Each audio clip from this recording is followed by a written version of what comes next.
दोस्तों नमस्कार। चंबल डायरी में एक बार फिर आपका स्वागत है।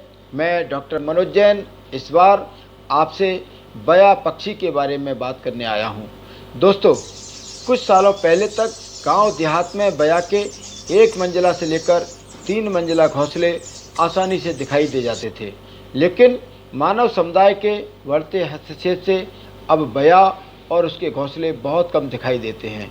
दोस्तों बया जितना सुंदर घोंसला बनाता है उतना सुंदर घोंसला कोई दूसरा पक्षी नहीं बना पाता है। सबसे आश्चर्यचकित कर देने वाली बात यह है कि बया एक ऐसी चिड़िया है जो बाकायदा अपने घोंसलों में रात्रि के समय रोशनी के पर्याप्त इंतजाम करता है।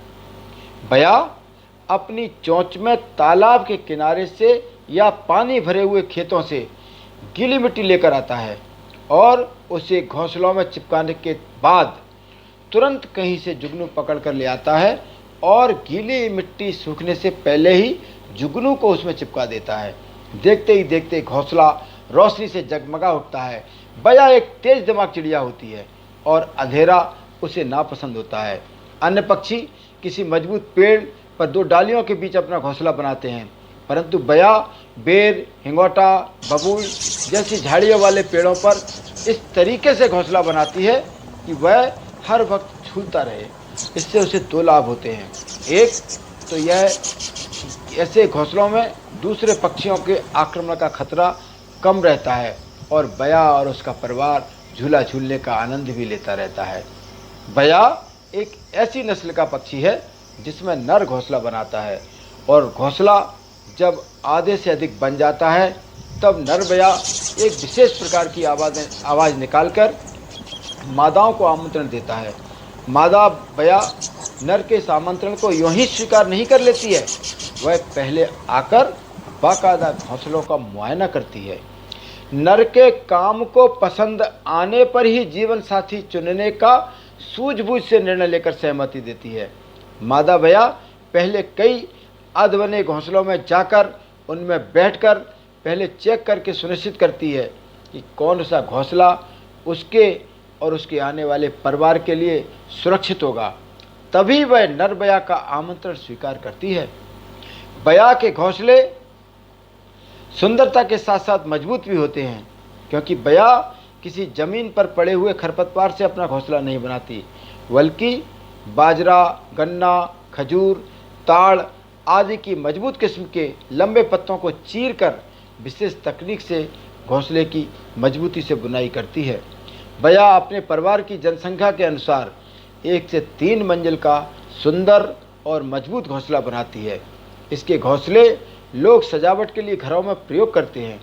अंधाधुंध पेड़ों की कटाई से मानवीय गतिविधियों के कारण अब बया भी तेजी से लुप्त हो रही है, पर इन दिनों बाजरे के खेतों के आसपास, ऊंचे बेर, हिंगोटा आदि की झाड़ियों के आसपास बया के घोंसले देखे जा रहे हैं। इस वीडियो के माध्यम से मैं आपसे अपील करता हूं कि आप पेड़ों को काटते समय इस बात का ध्यान रखें कि उनके कटने से कहीं किसी का आशियाना तो नहीं उजड़ रहा है। आमतौर पर बया का ब्रीडिंग सीजन जून से सितंबर तक रहता है।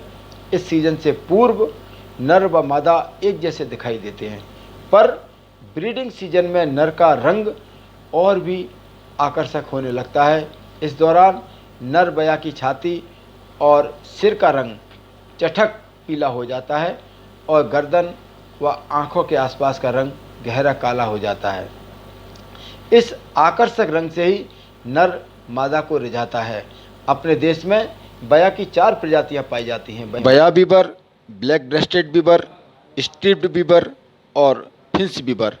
इनमें सबसे अधिक बया बीबर दिखाई देते हैं और सबसे कम फिंच बीबर, जो उत्तराखंड में कुछ स्थानों में दिखाई देता है। दोस्तों मैं उम्मीद करता हूं आपको बया के बारे में मेरे द्वारा दी गई यह जानकारी पसंद आई होगी और आगे अधिक से अधिक मैं इस प्रकार की वीडियो बनाऊं, इसलिए आपसे उम्मीद करता हूं आप इसे ज़्यादा से ज़्यादा लाइक करें, शेयर करें। धन्यवाद।